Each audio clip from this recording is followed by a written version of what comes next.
Hello and welcome to the Invictus Racing League equal F1 League, and it is myself, Gareth, joined as always by Sab. We're here for pre-season round 2, the final of our pre-season rounds, and yeah, good evening, Sab. How you doing, mate?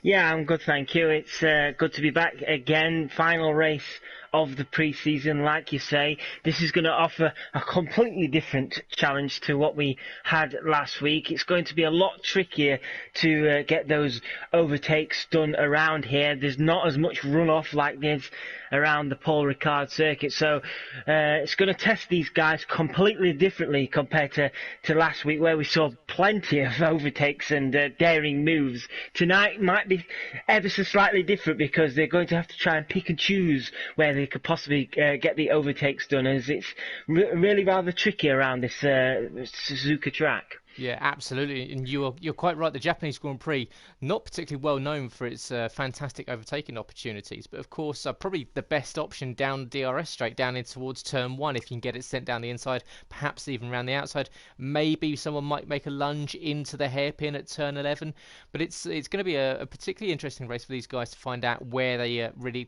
hone that racecraft of theirs. And yeah, as you can see on screen, it is the Japanese Grand Prix. We're in Suzuka at the International Circuit. A track length of 5.8 kilometres, that's just over 3.6 miles, the fifth longest circuit of the calendar. Distance turn 1, 350 metres, that's just over 0.2 of a mile, the longest straight, 900 metres on the approach to turn 16, which of course is the final chicane of the Casio Triangle.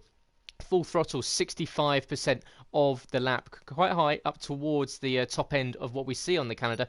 Longest period of full throttle is 16 seconds on the exit spoon curve at turn 14, as I said, through to the Casio Triangle at turn 16. Gear changes around about 42 over the lap. That's 1100 or 1113 per race. And as we start this evening, we will of course go through a 2-minute silence, of course, remembering those on November 11th that have of course given up the ultimate sacrifice for their respective countries. So we will mark that on with a 2-minute silence at the start of qualifying, and recommence our commentary from the 16-minute mark. So as soon as we go to the grid, there will be a 2-minute silence from the commentary team. So stay tuned, guys. We will be back with you ever so shortly, but we will be just honouring those, of course, that have unfortunately lost their lives in the hundreds of years gone by.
And we welcome you back to the second of our pre-season rounds here at the Japanese Grand Prix in Suzuka. Of course, the final round before we go to the regular season next week in Hungary for the Hungarian Grand Prix. And out on track right now is Burmeister in the Ferrari. He's about to come around and start that flying lap. And good evening to everyone watching the stream tonight. Let us know where you're watching from, who you're rooting for, and equally if there's anything you want to talk about, feel free to drop it into the comments. And of course, if you are watching the stream, make sure you click that like button, and equally if you're not subscribed already to the channel, make sure you click on the button just to the right hand side of the screen, and of course ding that bell to be notified when we go live. And Sab, we'll start off with obviously what happened last week, and of course it was the French Grand Prix, and it was a good week for Foxy Red 2000.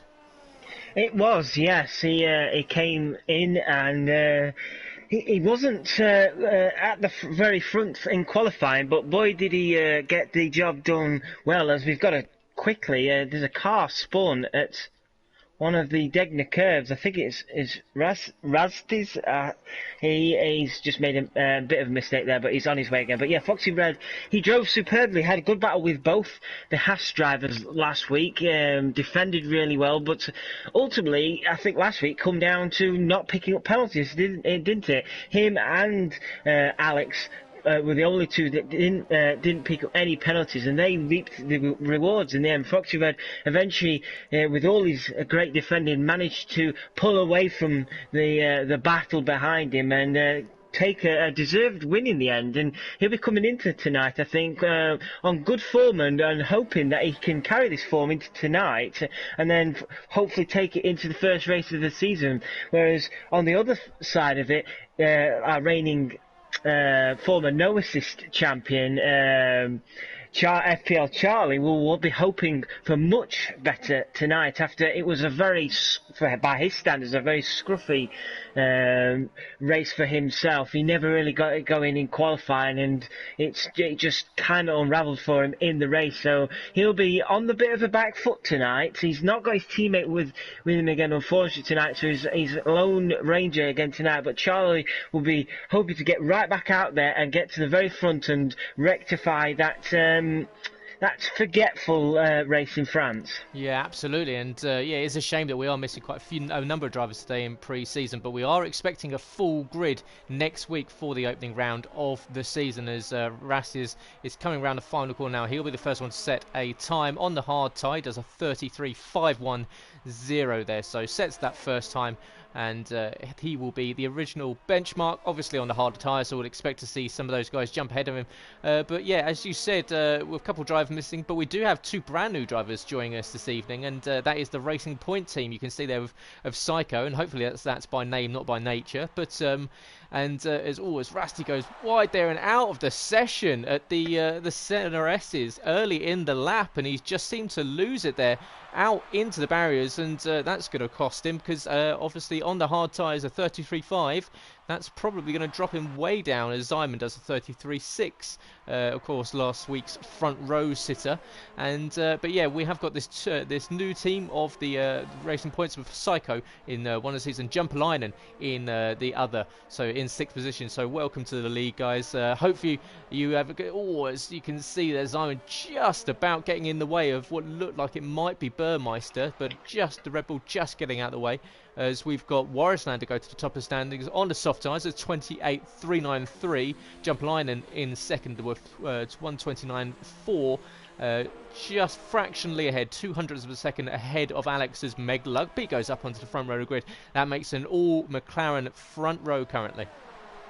Yeah, I'd be very happy with that if that was real life and all McLaren front row. But I was right on board with Meg Luppy there. It was a good lap from him. He'll definitely be pleased with that. To be up with his teammate, he'll be hoping to get a few more tenths out of that to McLaren. As you can see, the Warrislander, his teammate, is quite a bit ahead of him at the moment. I was also keeping an eye on FPL Charlie. He wasn't happy with his first run out on those soft tyres and swiftly came back in. But have you noticed so far, most people tonight are favouring those soft tyres. There's only a couple who've tried to go with the hard tyres. Rusty, who we've seen come out of the session. We've got White Fountain, who's already out there on on the hard tyres. The Speed Queen, she looks like she could be going on to hard tyres, but I don't know. But everybody seems to be favouring the fastest possible tyre so far.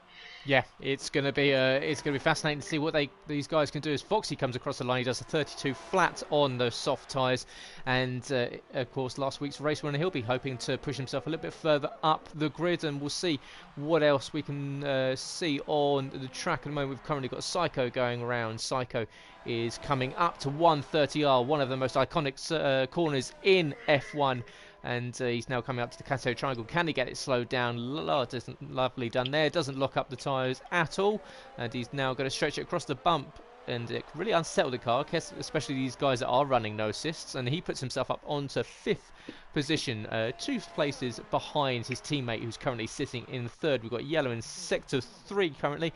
We'll see if there's anyone else on track. I believe Burmeister might be on track at the moment doing a fast lap, so we'll go on board with the Ferrari driver. He's now coming around up towards Spoon Curve, I believe it is Spoon he's coming up to now, so up towards turn 13, turn 14, almost a double apex, and they seem to go on forever, this guy. Now it's that long 16-second blast on the throttle pedal down through 130R to the Casio Triangle at turn 16. And can he keep it on track here? It's very easy to run out wide if you're not paying attention, but he does keep it down now. Get it slowed down for the chicane. And Burmeister coming around the final 2 corners now. He's going to come across the line. Will he continue with that? No, he doesn't. He bails out that one. So Burmeister in the Ferrari yet to set a lap. 9 minutes 20 seconds left to go in the session.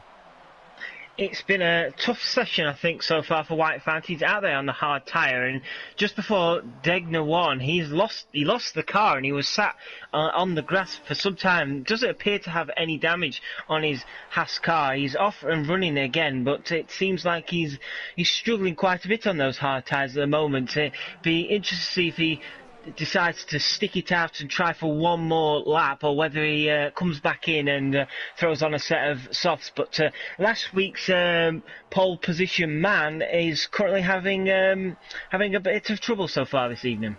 Yeah, it's not going all too well for him at the moment, so we'll see if he can improve. Of course, that 32 flat for last week's race winner as well is currently got him down to 6th. So the guys last week maybe not as strong as they are this week. So it's a good, obviously it's a completely different track as what we saw last week in France's White Fountain.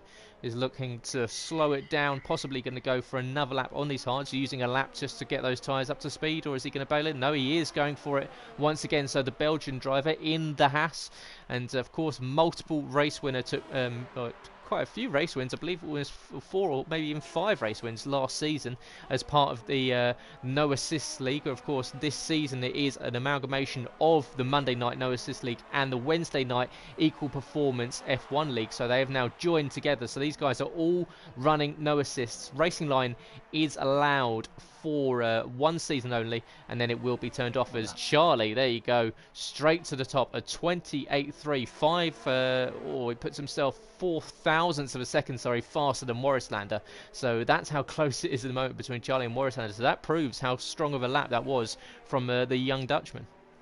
Yeah, it was, and I ran on board with Charlie there. That was his first proper go so far tonight, and it was a mega lap from him. 4,000ths of a second. It just shows you how close it's going to be tonight if you want to take pole position. Charlie looks to be getting down into it tonight, doesn't he? He's not. I won't say he was messing about last week, but he's certainly more. He seems more focused tonight and more determined to put last week behind him and make sure that everybody knows that he's the champion and he's here to be beaten. And if anybody wants to get pole position, they're going to have to pull out a mega lap. So Charlie, fantastic lap from him there. There's still just over 6 minutes on the clock. I'm sure the likes of Warrislander or even White Fountain or a few others will be wanting to try and challenge that come towards the end of qualifying. Yeah, and one of those is Jumper Line, and currently in 5th position. He's already 4.5 tenths up on his best time,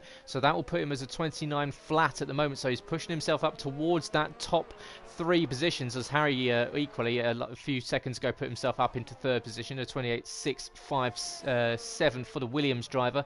Of course, his teammate Ellen Norris is missing this evening, so Harry's going to be out there. Of course, he was a 2-time race winner as part of the No Assist League last season. And with this brand new IRL F1 League, we've got no champions, so it's going to be a fight to the finish between everyone on the grid as Warrislander goes even quicker. It's a 28.158 from the McLaren driver. Great lap there as the track is obviously rubbering in. It's becoming less green, and these cars, as they go around, are getting quicker and quicker. What can Jumpalainen do in the racing point? He comes across the line, jumps up to the front row of the grid. It's a 28.313. So these guys really, really tightly matched at the moment.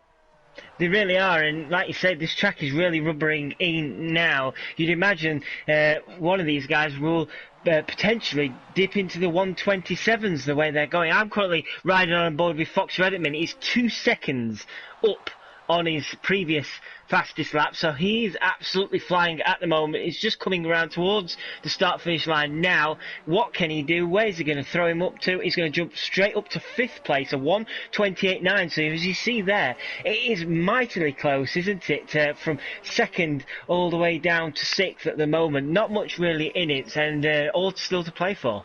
No, as CPI Alex puts himself up into 6th position. Last week's surprise podium sitter, as he was pretty happy to come in 3rd position last week, are utilising quite a few penalties from a couple of drivers last week. So yeah, he gets himself up onto 6th position currently with Burmeister, who's not going any quicker at the moment. So we'll drop down and we'll see what Speed Queen can do. She's on that middle compound, the only one out there on the medium tyres at the moment. She's done a 30 flat, and that's a lovely looking time there, a complete 90-second lap.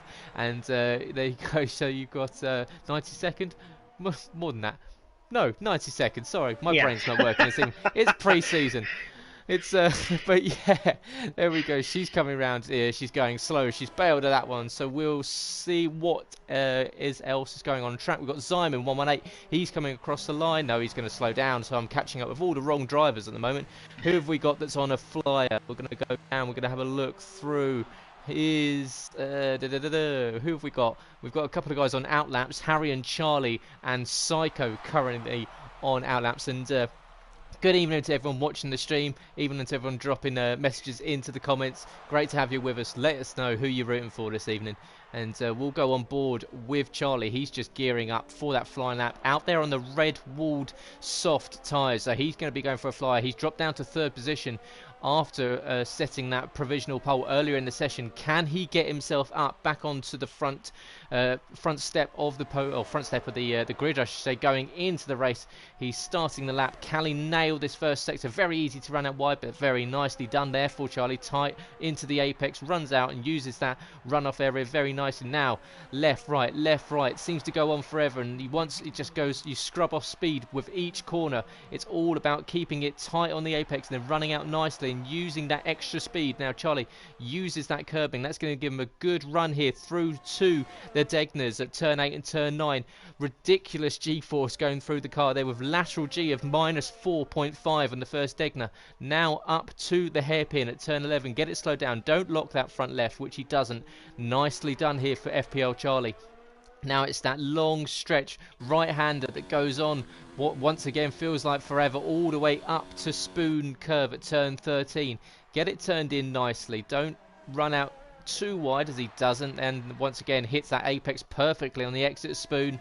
And now 16 seconds on full throttle, utilising that engine in the back of the Mercedes all the way down this long straight through 130R. You can do it one-handed these days if you want to.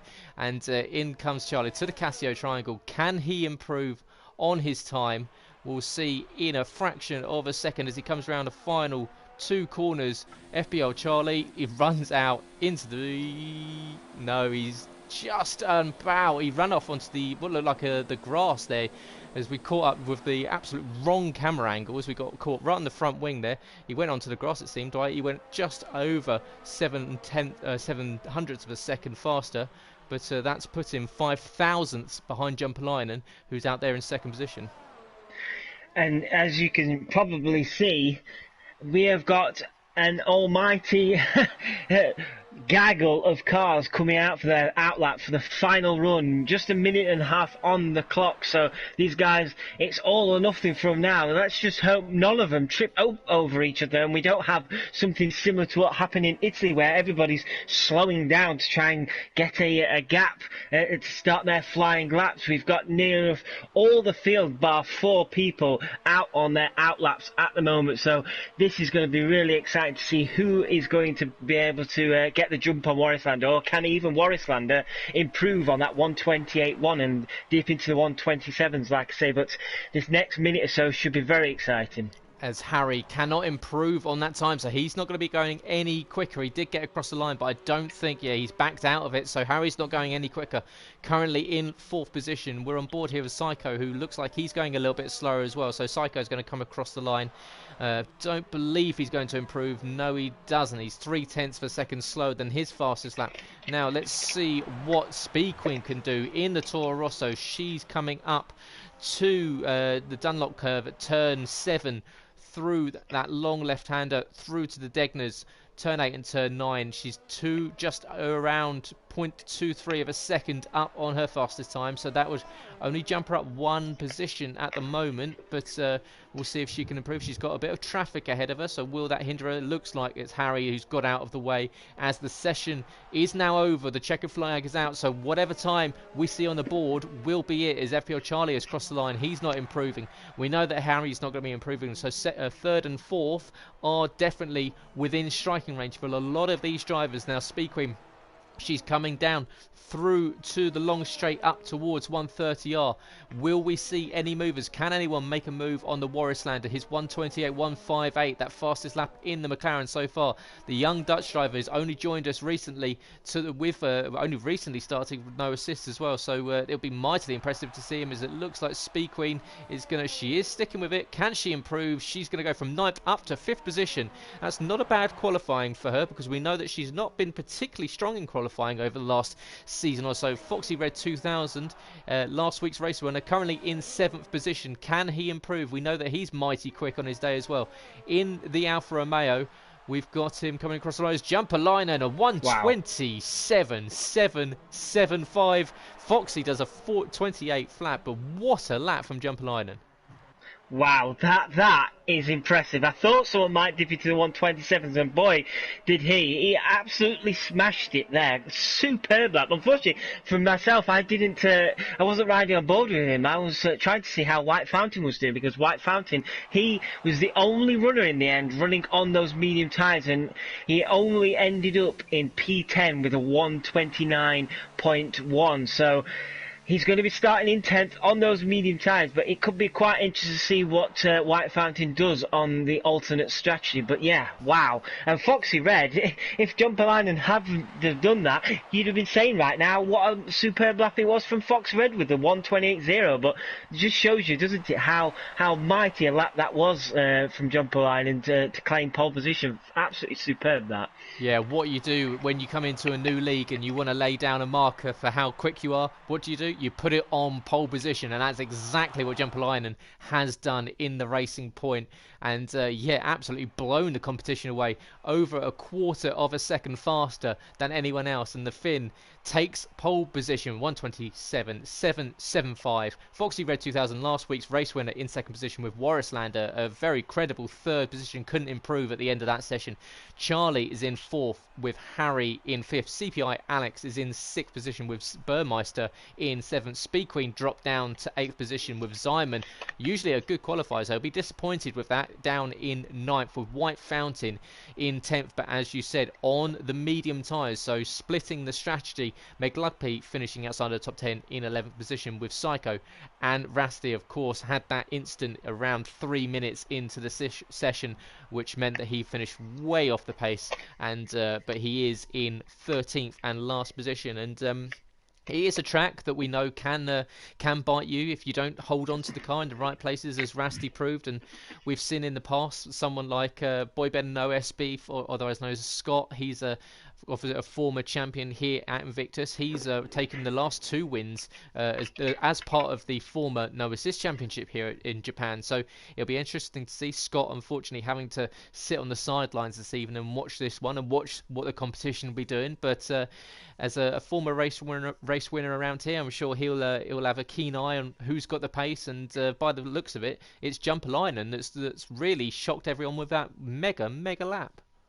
It really has, and the question is now, can he transfer this into race pace? Can he get away from the line cleanly and get away from the chasing pack and try and build a lead and really show what he can do race-wise? But for me, I'd have to say, Charlie, he's going to have to be looking over his shoulder this season as the last no assist champion and the last Monday night champion. He's going to be looking, thinking, there's some really fast guys in here, and like you pointed out, you've got Scott, who's not here tonight. You've Sam as well, who's also not here tonight as well. There's a potential here to really upset Charlie, and if he's going to potentially take the new league championship. So yeah, it's based on this current pre-season, it's really difficult to say who on earth is going to be getting pole position next week, because so far there's just so many fast guys out there.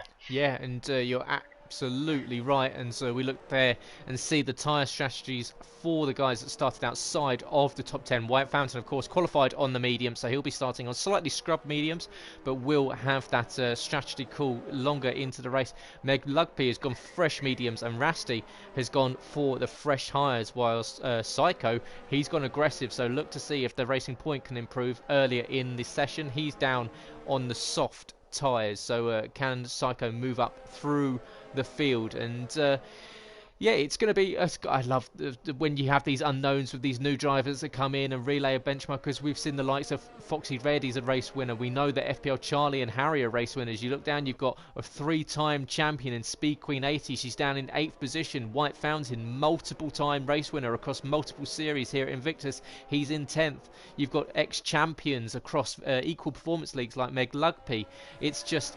you cannot look for stacked drivers around here, so it's fascinating at the start of seasons to see just the potential that we've got for really unreal racing. And yeah, Jumperlinen, as I said, when you come in, you want to really, you know, make your mark. You want to make sure you've really get amongst the boost your confidence really going in and putting himself in pole position. That's exactly how you do it. So the guys now coming up to 130 are on the formation that we're about to in about 30-40 seconds time we'll see green, and we'll be heading down, thundering down towards turn 1, and it's going to be an absolute cracking race. And of course, whilst you're watching this, guys, make sure if you're enjoying the stream, click the like button. Of course, if you're not already, make sure you're subscribed and ding the bell to be notified whenever we go live with the IRL F1 League, which we will be doing every Monday until mid-February 2020 at 8 PM here on YouTube. And of course, you can catch back all the streams if you miss them live, one by going to the channel, and equally by going to all the socials, as we see Jumperlinen now filing into his pit box, and the cars all stacking into grid order, slowing down, revving those engines, getting that last bit of burst into those tyres, get a little bit of extra heat, and we'll be seeing the red lights appear on screen very shortly. And here we go, as we've got Rasty unfortunately leaving there, but we've got 3, 4, 5 red lights. Pause, out. It's a long one, but off we go. And let's see who gets a good start here. Foxy Red seems to have had a decent launch, but it is Jumperlinen that's got a good run down towards turn 1, unaided by any sort of attack from anyone. It is Jumperlinen that maintains first position. Foxy Red staying in second. Warrislander is in third. It looks like we haven't seen any moves from anyone so far, so everyone's staying in grid order as we go around the first few corners of that. We've got a yellow in sector 1. It looks like Zyman has dropped down. He's currently dropped down 4 positions into 13th position. And Warrislander now staying with Foxy Red. Foxy Red dropping back to 6/10, so it's a good getaway from Jumperlinen. It was, yeah. Unfortunately for Zyman, he's buried his Red Bull into the wall. He's missing the majority of his front wing, so it's going to be a real tough lap for him to get the car back round to get that car changed. But yeah, a super start for John Polainen. But Foxy Red's under some pressure at the moment, isn't he? Warrislander is making sure, as we got another yellow flag in sector. Is that Zyman again? I think it's Zyman again. But yeah, Warrislander putting some severe pressure under Foxy Red. But Foxy Red is coming back on John Polainen now. John Polainen back end twitched ever so slightly, and Foxy Red is getting a bit of a pull here into 130R. He's gaining. Surely he's not going to have a move around 130R. No, I thought he was going to dive it down. He's going to dive the other side? No, he's not. He thinks better of his John Polainen, gets really deep there into... Yes, John Polainen just about holds on, but Foxy Red is now really putting the pressure on. He's going to have to go really defensive. He goes up against the wall. It's going to force Foxy Red around the outside. Foxy Red thinks better of it, and I think he's done better. John Polainen looks a bit edgy for the last half a lap there. Then he was slightly deep, locking up some tyres as well. So, yeah, he's just about hanging on. But Foxy Red is doing well, and he's also bringing along Warrislander. Top three so far, mightily close. Yeah, and Charlie, not too far as Warrislander, almost getting into the rear end of the Alfa Romeo there. So Dutchman just getting a little bit testy on that accelerator pedal. Just about managed to keep it out of the gearbox, as we see. Yeah, running onto the grass there from John Polainen. So he is pushing hard to try and maintain this lead that we've seen. But Foxy is all over him at the moment. And yeah, as it looks like Foxy is, in that last lap was looking at getting an opening. But of course, you can't win the race on the first lap, but you can definitely lose it. So maybe take stock, just take that battery back to a little bit. You've used a lot of it on that opening lap and a little extra bit of fuel. Now just get into race mode, get that head down and just focus on putting in some good laps and pick your moments here, because as we said before, overtaking around here can be particularly difficult, so you have to really make sure you get it at a good opportunity. But we've got this breakaway top four at the moment. CPI Alex a second and a half behind with his teammate Speed Queen, who we know from last season were attached by the hip for the majority of most races. But it's a good breakaway forward that we've got so far. We've got an ex-champion, we've got a current F2 champion now promoted up to F2, and of course Foxy Red, many years or seasons ago was champion, and a brand new driver. So a big mix of different kind of races as we see Foxy Red and Warrislander almost getting into each other at turn one. Warrislander sent it down the inside. Oh, as he's dipped it into the grass. Warrislander's dipped into the grass, and Charlie smelling blood there. I thought Charlie was going to get a brave move done in the S's there, but he thought better of it. Warrislander just about kept hold of the car, yeah, but Warrislander into turn one, got a nose in front of Foxy Red, and Foxy Red just about hung on to second place. But key at the moment, Foxy Red has dropped to over a second behind John Polainen now, and if John Polainen can build this gap now, and Warrislander keeping that pressure on Foxy Red into the DRS zone coming up will make it mightily difficult for him. So yeah, it's going to be really fascinating. It's Charlie, he's keeping a safe distance at the minute. He can see Foxy Red and Warrislander are battling hard here and trying to fight for that second place. He wants to try and sniff out an opportunity if he can, try and be sneaky, I'd say, and take any opportunities these two might create from battling one another. But it's a superb battle even so far for second place. It's Warrislander coming up really close to the back end into the Casio triangle of the Alfa Romeo ahead, equally dragging Charlie with him. So DRS will be enabled for these guys on this lap, so you will get a good extra burst of speed down towards turn one. Can anyone make use of it? But it's going to be a bit of a DRS train here, everyone's advantage being negated by the guy in front. So Charlie, although he's going to get a super tow from the two cars ahead of him, is possibly just going to have to wait to make that move if he is going to try and get up into the top three. And you can see he's all over the rear end of Warrislander there, but Warris just about keeping it on the edge of grip in that McLaren, and the young Dutchman staying in third position early in the race, which is impressive from a guy that we saw absolutely dominate F2 last season. Making that jump up to F1, he's already showing how competitive he's been. We saw last week apart from that incident that he had with White Fountain, he could have easily had a top 5 finish there, and he's really proving himself right now.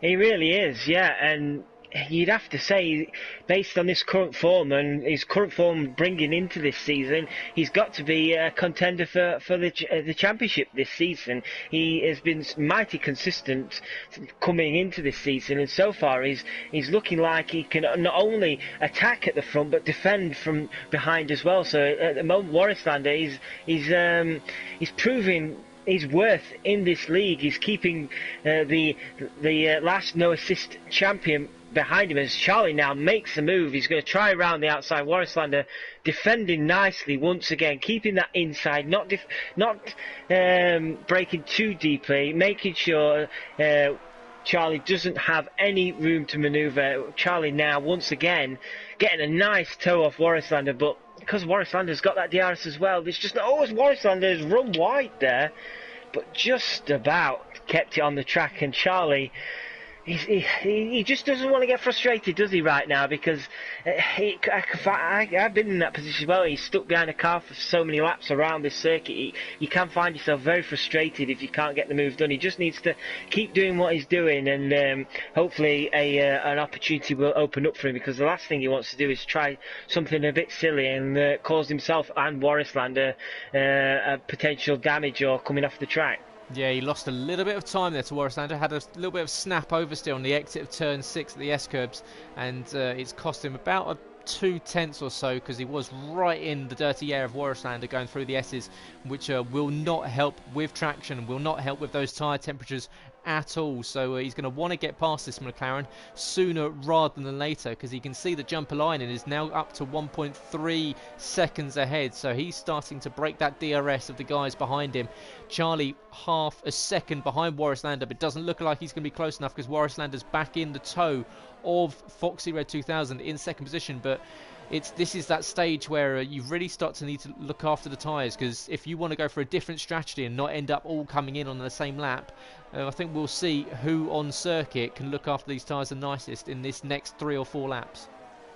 Yeah, and at the moment, Warislander now has got an opportunity on Foxy Red. Foxy Red does not have DRS now. He's dropped behind John Polainen slightly, but Warislander, unfortunately for him, just was too far behind Foxy Red. He caught him right up to the back of that Alfa Romeo, but unfortunately just couldn't get the move done. And oh no, Warislander's lost it in the S section.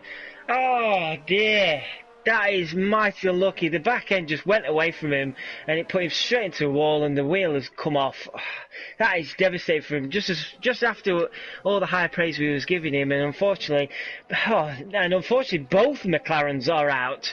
In the space of 10 seconds has now Meg Luppy as DNF. So in the space of 10 seconds we've lost both McLarens, but that is mightily unlucky from Warislander there. Yeah, just lost the grip of the car going through turn 6, and unfortunately sliding into the wall. Nothing he could do about it, hitting that tyre barrier and losing the front left wheel and held on by the tethers. But unfortunately it's an early end to the Dutchman's race, and he'll be disappointed, running very nicely of course in the top 4, and he will be disappointed, but he'll look to come back next week in Hungary for round 1, and hopefully a track that might suit him a little bit better. As we can see Speed Queen, she's still staying with Alex. These two, as we said, were teammates in Ferrari last season, have moved to Toro Rosso.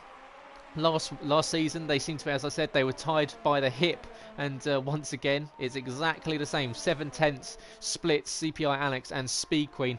They were both happy to maintain their relationship as teammates, and of course that 3-time champion sitting behind Alex, and that's a bit of motivation to keep driving quicker, because that famous pink and yellow helmet that always adorns her car, he'll be thinking, oh, I don't want to let you pass, because she'll just drive off. But Alex doing very nicely to keep his teammate behind. Yeah, definitely. Alex, he's always been a consistent driver, hasn't he, on a Monday nights? You can always rely on him to get good points, and you can see those two, they make a good team together, don't they? And they're not not far apart from one another as usual. FPL Charlie, by the way, is caught right up to the back of Foxy Red now, and I just want to say what a good race so far. And I don't want to put the jinx on him, but what a good race so far it is for Jumper Line, and he's managed to build that gap to 1.8 seconds now over Foxy Red. And at the moment, if he can keep looking after his tyres and allow Foxy Red and Charlie to just squabble for this second place, he's sitting in a really good place at the moment. Yeah, he is indeed. 1.7 seconds ahead, with Charlie looking at Foxy Red now, going towards 130R. Is he going to try and make the move? He's right in the toe, but he's not quite close enough to send it down the inside. But he's going to have a look into the Casio triangle. Foxy blocking him off, going into the apex, taking the apex on both parts of the corner, and Charlie almost pushing him now through the final parts of the lap. Can he get the move done? DRS assisted down towards turn 1. He's getting closer, closer, closer. Can he make the move? He's going to be just out of range. He's going to have to hope that Foxy goes deep into the corner, but he doesn't. The Alfa Romeo staying on the racing line. Charlie, of course, last season's no assist champion, that number 2 Mercedes. He will be he'll be pretty pleased with how things are going, but as we said before, he's going to be watching that Racing Point starting to disappear off into the distance, because it's now up to 2.2 seconds now. So he's going to want to clear Foxy, because at the moment it looks like the Alfa Romeo might be struggling on those tyres ever so slightly. Yeah, and that's what we was talking about at the beginning of this stream, wasn't it? How different this track is compared to last week, because Charlie would have probably got the move done by now at Paul Ricard, with how much easier it is, how more effective that DRS is around that track. It just shows you how much more difficult it is around Suzuka to get the move done, because with only the one DRS zone on this track, down that start-finish straight, as long as Foxy Red gets out of that final corner well and just builds just enough of a gap, he can defend well against Charlie, and there's nothing really Charlie can do. As Charlie now around 130R, it's touching side by side. Wow, what a move that is from Charlie! Unbelievable there from Charlie on Foxy Red. I don't know if he caught Foxy Red out a bit there, but super move there from Charlie. Mega move from FPL Charlie. Now, can he defend? Because now it's going to be the turn of Foxy Red, who's going to take it back down the inside, going into turn 1. The side by side, who's going to give up? It's Charlie that's going to have to, unfortunately, relinquish the position, as these two trading positions corner after corner for the last 3, and unfortunately Charlie's going to have to do it all over again after that absolutely fantastic move around the outside of 130R. Unfortunately, that DRS just gave Foxy the extra speed he needed to send it down the inside. But these two really fighting between themselves, but what it's doing, it's allowing Jumper Line to stretch that lead out. It's now 2.5 seconds, the gap between himself and Foxy Red 2000 in second position, and that's working perfectly into the hands of the Finnish driver, as Foxy now, he's just got that gap up to 0.8 of a second. So Charlie now possibly just using a lap or so just to drop back, save a little bit of battery, and to go again, or maybe on lap 10. It was superb to come back from Foxy, wasn't it? He could have easily got frustrated and tried something silly to try and get back on Charlie after getting overtaken around 130R, but he was very clever in his move. He realised he was going to have DRS, and he got the move done very quickly back on Charlie. Didn't allow Charlie to get settled into second place, and I think just as well as Job Line, I think Fox Red is also having another good night. He's shown it last week, didn't he, against both the Haas cars, how well he can defend against attacks from guys who are well established on Monday nights. And once again, Foxy Red tonight is also showing he is a superb defender. So yeah, hats off to Foxy Red so far. He's under severe pressure from Charlie, and Foxy Red is he's not buckling at all, is he? No, absolutely not. Another person that's not buckling at all is CPI Alex, who's managing to keep Speed Queen behind him. These two just nose to tail for the last 8 laps or so, and the Toro Rosso's not quite on the pace of the top 3 at the moment, but it's Charlie about 3.2 seconds up the road from Alex, but driving around very nicely, very consistently, and Speed Queen, she'll just be sticking in the DRS of a teammate behind, or a teammate in front, sorry, and letting him drag around this circuit, and just trying to dip out of that slipstream every now and then just to cool the tyres off, as we see Charlie up to 0.6 of a second behind Foxy Red, but he's still once again not quite close enough. We're not going to see him make a lunge into Spoon Curve like we've seen over a few seasons previous, but currently we've got Alex in 4th position, and as we said previously, Alex finished in 4th but moved up to 3rd last race in France, and he was absolutely delighted with that. So he will be looking at doing the same thing again. But so far so good. We've not seen any extracurricular penalties flash up on the screen, and that was a nice change from last week. Yeah, most definitely. It's a good job, really. We wasn't playing a drinking game based on penalties, because I think we'd all be blind drunk right now. But as you talk about CPI Alex, he's the first one on those soft tyres with Charlie to jump into the pits. Charlie's coming back out on the medium tyre. I'd imagine CPI Alex will also be jumping onto those medium tyre, as Harry is the first one to pick up a penalty speed in the pit lane. He's not had a good race so far, Harry, tonight, and that's just not gone for him either, as he now comes into his Williams pit box for a set of medium tyres for him. But yeah, CPI Alex and Charlie, the first two guys on those soft tyres to make the jump. Can they get the undercut work now? Can Charlie fly now on these medium tyres and get the undercut on Foxy Red, which he'll be desperate for? This worked very nicely for Charlie. It's put him out into completely clean air at the moment, so he's not going to have to worry about anyone attacking him from behind. So Charlie can now just get on with the race, get a really good outlap from that pit stop, and hope to jump Foxy Red, who's surely going to have to, as we've got a yellow in Sector 1.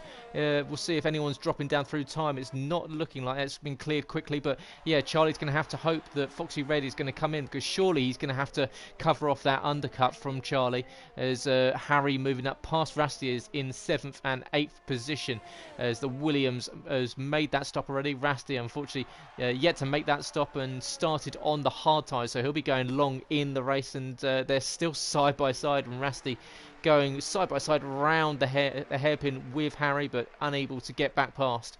And we'll see. There we go. Top 3 into the pit lane. Jumper line and Foxy Red and Speed Queen all in. Now, where can Charlie come out? Has he utilised this outlap to the best ability? Can he jump ahead of Foxy Red? Can he even get himself back towards Jumper Line?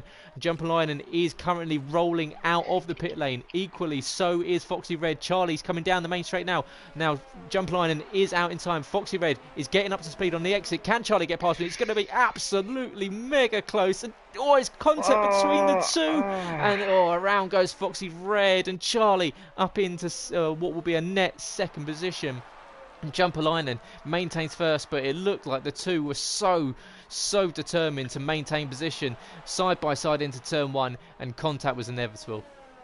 Yeah, that's gutting, isn't it? It was so close. I was riding on board with Charlie, and you're just thinking, as Harry has retired from the session, he's not had a good evening tonight, Harry, and it's just gone from bad to worse for him. But yeah, as I was saying, it's Foxy Red. He'd be devastated with that. He thought he was just going to get out in time, but it just shows you, doesn't it, what that undercut did for Charlie into the clean hair. He was allowed to just gun it, go for a qualifying style lap, and it just about got him ahead. And unfortunately, like you say, contact was inevitable. It's a shame for Foxy Red, because he's had a good evening so far. Hopefully now he could just get his head back down and try and work back the positions. But yeah, that is a real shame it ended like that. I would have liked to have seen how those two would have got on.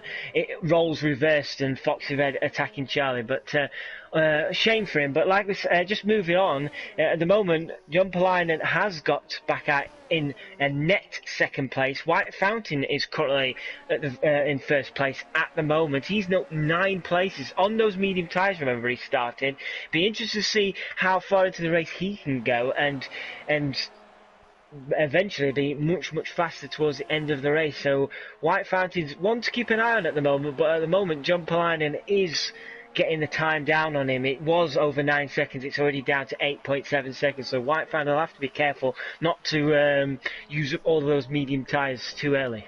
No, as we're on board with Foxy Red 2000 now, starting to track down Speed Queen, who equally stopped on that previous lap. But Foxy, of course, with that contact, has dropped him down to 6, so he's going to be back on the absolute warpath, trying to get up towards the top 3 once again. And I'm sure it'll be a man on a mission for the next 14 laps or so. We're on lap 13 of 27, and it's going to be the Alfa Romeo who's going to be really pushing.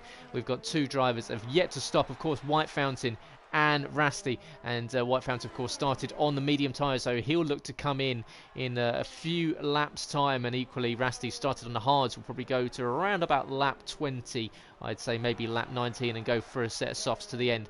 So we'll see if Rasty can perhaps push up towards. It's going to be hard for the second Alfa Romeo driver, but however, White Fountain, we know that he's always got a trick up his sleeve when it comes to strategy, and he's going to be coming out possibly around about 6th position on trackers. Jumpalainen does the fastest lap of the race, 1:32.1 there, saw the Racing Point team. So the current net race leader is Speed Queen, beats that and does a 32.114, so fractionally faster than Jumpalainen. So she's not giving up a fight, with Foxy trying to close her down in 6th position now. But Jumpalainen, current net leader, and he's got that 2.3 second gap over himself and Charlie. He's looking a little bit more comfortable now than he was in that opening 2 or 3 laps where he started to get closed down by Foxy. He's stretched it out and he's looking a lot better. He is, yes. That probably initial nerves of the first race in this league, and he got them done quite quickly, and got his head down and got it done quite well, and moved on ahead. But I just want to point out as well how well the undercut worked for CPI Alex as well, because CPI Alex and Speed Queen were very close together, weren't they, before the pit stop phase? CPI Alex coming in first, and it's gained him 2 seconds on his teammate Speed Queen. So it just shows you what that undercut can do around here. CPI Alex still sitting nicely in 4th. He will eventually jump up to 3rd, you'd imagine, once White Fountain comes in. So, like you point out, CPI Alex having another good race tonight, along with Speed Queen, his teammate.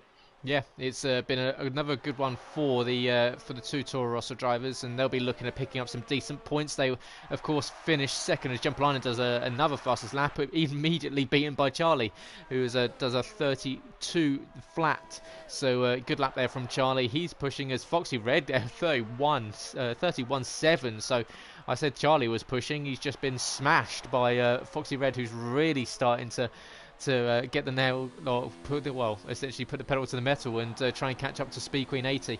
Of course, she's in 5th position. Foxy now 1.4 seconds behind, so he's made up 0.6 of a second on her in that last lap. And just whilst we've got a couple of gaps in the grid, we'll just quickly run you down through what's going on for the rest of the week here at Invictus Racing League. Of course, Monday nights, as always, is the IRL F1 League, and these guys running, as I said, no assists apart from Racing Line, which they cannot will be allowed to use for this season, and then it will be turned off for next season, just to encourage these guys to run fully no assists.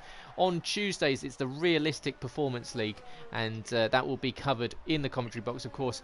YouTube 8 PM every Tuesday with Tim and Malc, and then on Wednesday we've got the IRL F2 and the IRL F3 leagues. F2 covered by Warris Lander, of course, unfortunately retired early in this race, and Energy Dan, and on F3 covering that is Malc and Tim once again as they team up from Tuesday nights onto Wednesdays. And we've got the final pre-season races for them equally around Japan, Tuesday and Wednesday. On Thursday, you've got the GT Sport DTM League and the F1 podcast with Sab and I. So you can either watch some more racing with the GT Sport League, or you can tune in and listen to the live recording of the F1 podcast with Sab and I, talking all things F1. We've got Yellow in Sector 2. I believe it may be Psycho that was just getting back up to speed there. So, we've got a move between Rasty and Burmeister. Burmeister going around the outside. There is always contact between the two, of Rasty just getting a little bit too hasty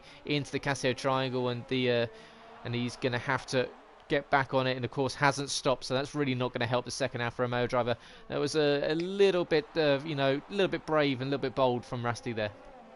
Yeah, it was. He got Burmeister got the move done, and unfortunately Rasty was just too eager to try and get the move back, and unfortunately it took himself out. Fortunately for Burmeister, it didn't take him out as well, so he was allowed to carry on. But yeah, just been a tough race for Rasty tonight, unfortunately, as Harry has left the session. But yeah, Rasty's coming back out now, just behind Simon, who's now up to P8. And Simon, I think, will be pretty disappointed with how his race gone. Unfortunately, early incident on the first lap dropped him right down to the back end of the grid. And in 8th position, we know that he can be much faster than that. And so we'll look to see if he can improve and move himself further up the grid later, or as we go into the regular season.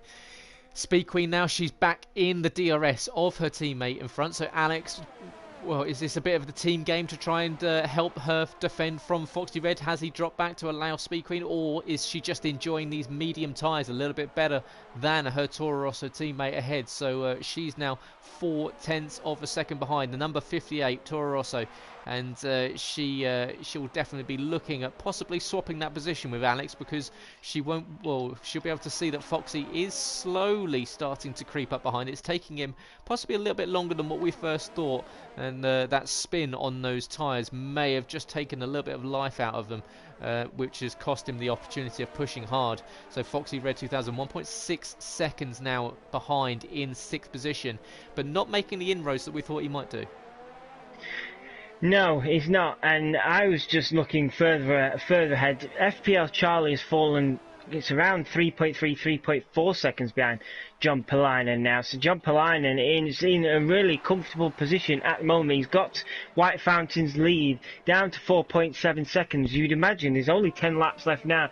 Any lap now, White Fountain's going to be coming in surely for those red soft tyres. As I say, White Fountain does come in for his first pit stop of the night. He manages to get slowed down in time. You would imagine he's going straight onto those soft tyres, and be fascinated to see now what White Fountain, you know how fast White Fountain is, especially when he's on these alternate stretches, what he can do now for the next 9 laps on these brand new set of red soft tyres. Yeah, he's going to be coming out of the pit lane just behind this battle that's going on ahead with Foxy Red 2000 Speed Queen. So he's going to be around about 6-7 seconds possibly behind there, 6.4 seconds behind Foxy Red. So I would expect to see that gap come down pretty considerably in the next few laps, because those soft tyres, fresh soft tyres, of course, on the Belgian's driver will be absolute lightning. So it's going to be as Burmeister picks up 5 seconds speeding in the pit lane. We saw Harry do that earlier in Sessions Row. It's one of those tracks that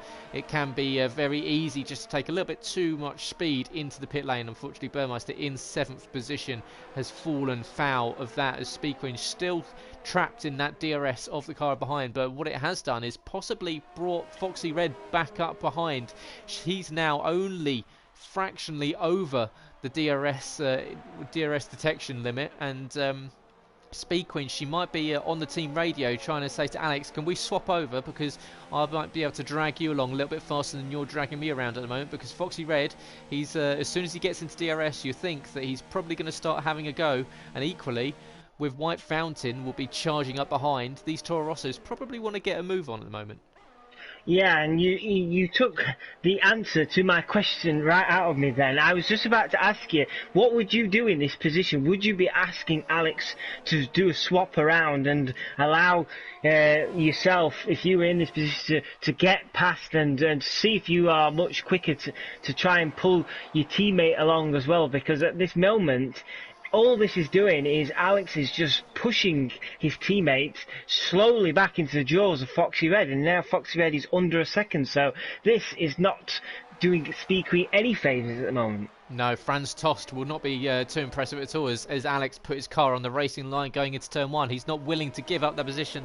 They've been told they can fight, but what it has done is really invited Foxy, who's really closed up that gap in the last lap and a half or so, who's going to be right within striking range of Speed Queen there, as he's not going to make a move into the hairpin as Speed Queen locks up the front left tyre there. But Foxy, 5th position, he's already looking at a podium with 2 positions right ahead of him, so it's not out of reach to get back up onto the podium. So Charlie's got that gap down between himself and John Polainen back down to 2.5, so he is possibly getting back on it. But Speed Queen now, this is the closest that she's been to Alex coming up towards 130R. She's equally got Foxy Red for company behind, but we'll see. Will they make the swap? It will be very interesting to make a swap around here. It's not the easiest corner to change position on, but Speed Queen, will she send it down the inside? No, she's thinking better of it. She's going to try and get him into DRS. Alex, he might even find himself losing 2 positions in one corner because Foxy Red is tucked up neatly into the gearbox of the Toro Rosso in front of him. So here comes Speed Queen, 0.3 of a second, 0.2 of a second. Here she comes to the outside. Will she get the move done round the outside? Will Foxy go with him? It's going to be a fantastic move if he can get that one done. Here he comes round the outside of Alex, and there we go. As I said, Alex might have lost himself 2 positions, and that's exactly what's happened. Foxy, what brilliant racecraft. That was superb from Foxy, wasn't it? He could sense that Speed Queen were going to get the move done, and if he could just stay on the tail of Speed Queen, he knew he had an opportunity. And for Alex, just really unfortunate, isn't he? There's nothing he could have done with that. He couldn't cover the line because Speed Queen was already there. So Foxy Red, absolutely superb, and fair play to Foxy. He could have really let what happened earlier just get to him, you know, and get him down and annoyed. But he's got stuck back into this race now, and like you say earlier, he's still got potential of picking up a podium after what happened. So at the moment, you would have to say he is the faster one out of him and Speed Queen. So if he can get this move done, then third place is his again, and he'll have done a superb comeback from 6th place after that incident with Charlie. So yeah, Foxy Red, for me so far, Foxy Red has been one of the guys to really watch after these first 2 pre-seasons. He was superb in pre-season 1, and so far, despite that tangle with Charlie, he's been superb tonight as well. Yeah, and here he comes on Speed Queen. A lap later, he's going to make a move on another Toro Rosso, sweeps around the outside, up onto the podium, 3rd position for Foxy, and another move around the outside, and he's really enjoyed that outside line into turn 1 this evening, up onto the provisional podium positions, and I'm sure he'll feel a little bit vindicated after that incident earlier. But Speed Queen, she drops back down to 4th, and they've dropped out of DRS range for Alex, and unfortunately he's 1.2 seconds behind now. But he can probably hear the Jaws theme behind him, because here comes White Fountain. He's got that 6-second gap now down to 2.5, and he's going to start seeing flashes of black and gold in his rear mirror. So Alex, he's going to, well, very, very shortly, I'd imagine, start to come under threat from the Belgian. I'm looking at with White Fountain now, and in most of the shots, onboard shots, he can see Foxy Red. Now he's only about 3.5, nearly 4 seconds behind Foxy Red, so don't rule him out at the minute for a podium place. He's absolutely flying, isn't he, at the moment? 2.3 seconds behind Alex. If you can get closed up behind Alex quickly and get the move done quickly, he could soon start smelling the potential podium here. So Foxy Red he's still under massive pressure under Speed Queen. Speed Queen's not giving up that 3rd place, but I just don't want to rule out White Fountain for a podium yet. You know what he's like at the tail end of these races. He usually comes alive, and I think he could still do tonight. And it was better drive out the final corner that allowed Foxy to maintain position there, because Speed Queen got right up into the rear diffuser of that Alfa Romeo in front. But yeah, as you said, White Fountain, he has always got a trick up his sleeve, and 2.1 seconds behind Alex now. We've got 5.5 laps left to go of the race. Currently, we've got Jumperlinen leading his first race here, and that would be a brilliant way to begin your time at Invictus, to win your first race. He'd add himself to a very, very short list of people that have won on their first ever race at Invictus, and he's got FPL Charlie 3.2 seconds behind. Charlie seemingly can't catch up to the fin ahead.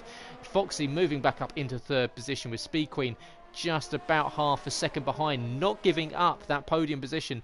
Alex, he's 1.1 second. He's just frustrating the outside of that DRS limit. White Fountain now 1.8 seconds behind, and then we've got a big gap back to Burmeister, Wasti, Psycho, and Simon, sorry.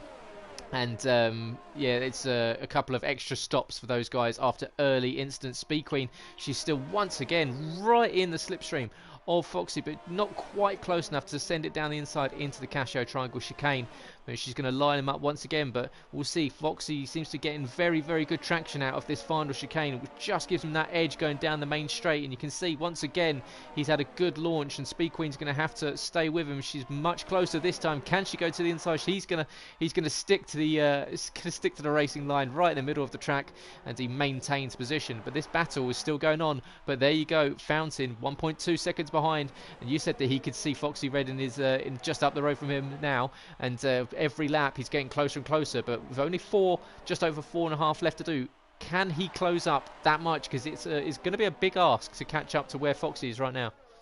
It is, yes, it really is. He needs to get the move done on Alex as soon as possible. He can't be stuck behind that car for 1 or 2 laps, because he'll just run out of laps otherwise. He needs to try and get that move done, possibly this lap. He's really tucked underneath that Toro Rosso rear wing now. He can see Speed Queen just shortly ahead of him as well. So if he can get the move done now, potentially down to 130R like we've seen already tonight, then it's game on. Can he bring down that time? But it just shows you as well with Speed Queen how much more pace she's had tonight over her teammate on this medium tyre, because unfortunately for Alex, it's just not quite worked on these medium tyres for him, has it? And he's dropped further and further behind his teammates as White Fountain is going to try and line up a move. Is he going to? No, he's not going to get the move done quite there coming out of the... Oh, no!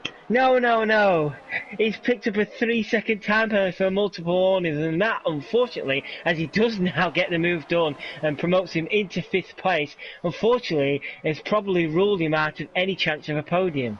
Yeah, that's a case of 1 step forward, 2 steps back, okay, for White Fountain, who's probably, even if he does manage to jump up towards where Foxy Red and Speed Queen are, he might even drop back to 6th position, depending on what Alex can do in the late stages of this race. And of course, White Fountain's tyres will be starting to lose that dynamic edge they have right at the start when they're brand new. They will start they get into that graining phase, and he needs to get past that graining phase where you can just get into a little bit of a rhythm. But equally, you still got that battle going on between Speed Queen and Foxy Red. She's not dropping this whatsoever, and Foxy, in fact, locking up that front left going into the hairpin. So she's really pushing the Alfa Romeo drive. She's not willing to give up this potential podium.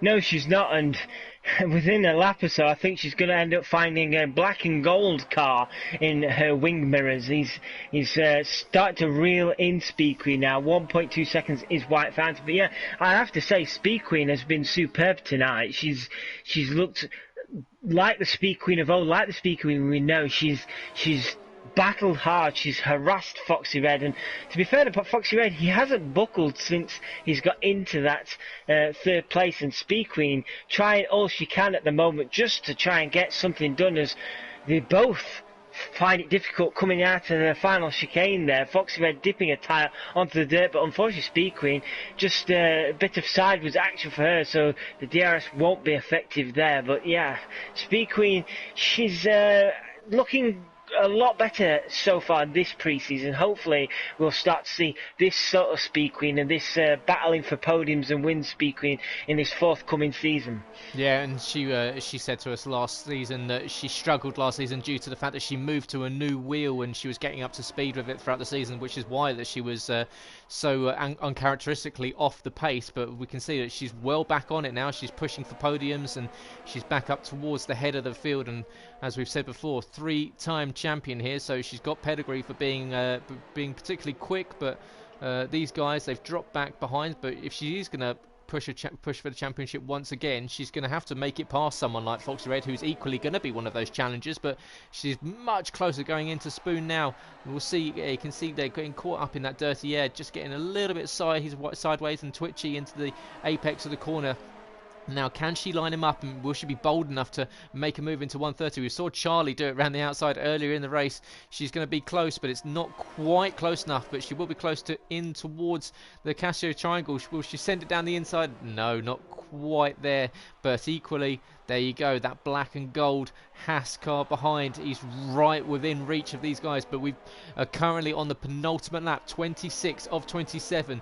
We've got Jumper Line and leading from Charlie. This battle now, 3-car battle for third position between Foxy Red 2000, Speed Queen 80 and White Fountain. It looks like it's going to go down right to the final lap. And of course, White Fountain sitting on that 3-second time penalty might be a bit of a non-factor. So if probably for the case of Speed Queen and Foxy, they're hoping that the White Fountain stays out of this one.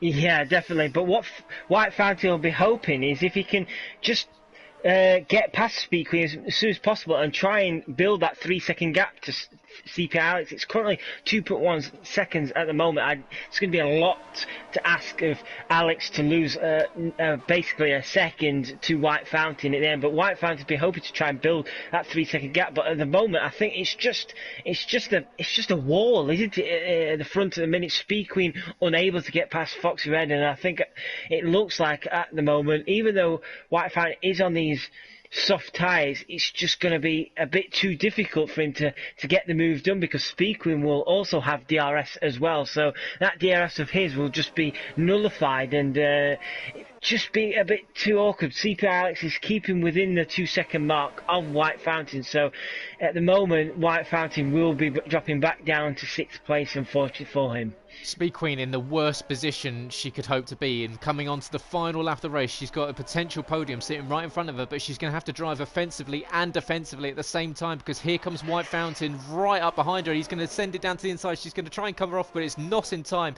Here comes White Fountain up into 4th position. That's dropped her down. Now White Fountain challenge Foxy over the final few corners of the race? And of course we're into the final lap, 27 of 27. White Fountain on that alternate strategy, finishing off on the soft compound tyres. He's going to be right up behind Foxy over the last 2 sectors. We've just finished sector 1, coming up towards sector 2, and it's going to be close for Fountain, but of course he is sitting on that 3-second time penalty. Speed Queen, she'll be livid that she's had to give up this position, and that's possibly going to cost her a podium, because unless we see a rash move from White Fountain up against Foxy, it looks like he's going to maintain that gap, and she's equally not giving up once again. But it is going to be, by the looks of it, as we see White Fountain moving all around the track, trying to get in the mirrors of the Alfa Romeo in front, but we'll shortly go on board with the race leader Jumper Line, and as he's coming up to the final few corners of the race. Here he is coming up towards the Casio Triangle. He started on the pole with an absolutely blinding lap in qualifying. It's his first race here in Invictus, and what do? You come across and you make it the double. You take pole and then you take the win. Jumper Line and crosses the line in first position with Charlie in second. We've got this battle going on between Foxy Red, White Fountain and Speed Queen behind it. It's going to be Foxy Red who's going to take the final step on the podium ahead of White Fountain, who's going to drop that behind Speed Queen and behind Alex. So there you go. Order was restored from before the penalties, and unfortunately lapped was Simon, Rasty and Psycho. So it's the final person on the lead lap will be Burmeister, who's currently heading out of the hairpin turn at turn 11, round turn 12. And he'll get his TV time as the last person on track as we come towards the end of the race. And Sab, Jumper Line, an absolutely mega race there. That's how you introduce yourself to a league. Oh, most definitely. And for me, he has to be driver of the day. We might not have seen much of him tonight, but that's not necessarily a bad thing either. It just shows you what he did tonight. He got those first few lap nerve jitters out of the way and just pulled ahead of Foxy Red and built that gap. And in the end, Charlie just couldn't get anything done. He was stuck within 3 seconds of Jumper Line, and then fully deserved. He absolutely smashed the ball out of the park in qualifying and got the race done superbly. Led from the front, like I said, and never looked back, did he? So fully deserved to be driver of the day for me, Jumper Line. An absolute superb way to introduce yourself into a new league. Yep, and there he is, the Finn, standing on the top step of the podium ahead of last season's no assist champion FPL Charlie and Foxy Red, who had to really battle to maintain that third, but that makes it 2 podiums in 2 races for Foxy. So he'll be delighted with his pre-season form going into the first round next week, in Hungary at the Hungaroring. And of course, that we will be back here on Monday night, 8 p.m. for that. And here we go. Your final standings for this evening. Jumpalainen takes the win, takes pole position, and just misses out on the fastest lap as well, and almost made it the Grand Slam. FPL Charlie in second position, with Foxy Red 2000 in third. Speed Queen 80 is in fourth, with CPI Alex in fifth. White Fountain unfortunately dropping back down to sixth position after that late penalty, with Burmeister the last one to finish on the lead lap, with Simon Rasty Psycho finishing a lap down. And unfortunately we lost Harry and Warris Landro, Meg Lugby, two McLarens in about 5-10 seconds apart from each other. Warris Lander due to that spin. Unfortunately we missed what happened to Meg Lugby, but he finished in 13th as a non-result. And Sab, that is us done for pre-season. We're now heading back to Europe for the opening round of the season in Hungary, and you really can't say who's the favourite, because although we've seen Foxy Red as a winner and a podium sitter, we've now seen Jumpalainen, fantastic result from him. You've got the likes of Scott, Sam to come back. We know that White Fountain will be back on really getting himself re-engaged back in the championship. So this could be one of the best seasons ever.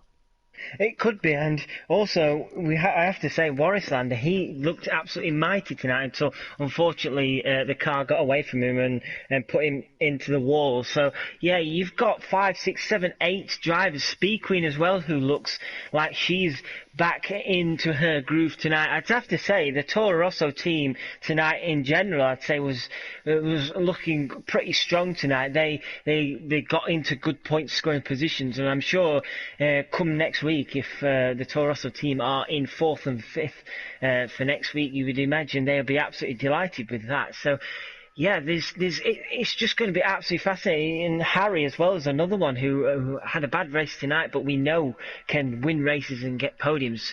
It's so difficult, isn't it, to work out who on earth you can pick for a favourite next week, especially now Jumpalainen has decided to stick his nose in, so to speak, and tell everybody I'm here and don't rule me out either. So yeah, next week's Hungarian Grand Prix should be absolutely fascinating. Like you say, it's all lining up now to be one hell of a season we've got here. Yeah, cannot wait for it. So make sure you join us over the next few months or so. We'll be racing all the way through to February. 12-round calendar starting off in Hungary next week here, Monday nights, 8 p.m. on YouTube. Make sure you subscribe to the channel if you're not already. If you haven't already, if you've enjoyed what Sab and I have brought you this evening, make sure you press that like button on the video. Helps us with our recommendations and that lovely YouTube algorithm.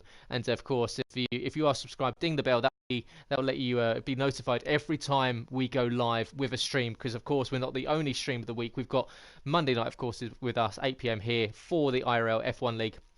Tuesday is the Realistic Performance League with Tim and Malc, and on Wednesday you have IRL F2 and IRL F3. Equal performance for those guys on Wednesday nights, and that would be with Tim and Malc covering F3, and Dan and Warris Lander covering F2. So plenty of racing on F1 2019 to get you through the next few months. And equally, you've got the F1 podcast with Sab and I on Thursdays, and recorded live here on YouTube on Thursday nights, 8 p.m.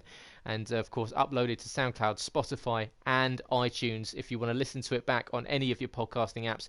Or we have the GT Sport DTM League. So if you want to get involved with any of that, of course you can go to our website, invictusracingleague.com, go to the apply to race section where you can get yourself on the grid for the season upcoming. And then equally, if you want to follow us on all of the social, it's Invictus RL on Twitter and Instagram, Invictus Racing League on Facebook, and equally if you want to follow Sabrai on Twitter, it's at GT2_driving for myself, at Alan Sabatino for Sab. Let us know if you want to hear anything, want to talk about anything. Equally, if you're one of the racers and you think you need some more airtime, let us know. And we cannot wait to bring you the season coming up over the next few months. And yeah, have a great week, guys. We will see you hopefully tomorrow night for the Realistic Performance League. Sab and I will see you on track on Wednesday for F2. But we'll be back for the podcast on Thursday night. But yeah, have a great week, guys. Enjoy your racing if you are. Enjoy your streaming if you are. And we will see you very, very soon.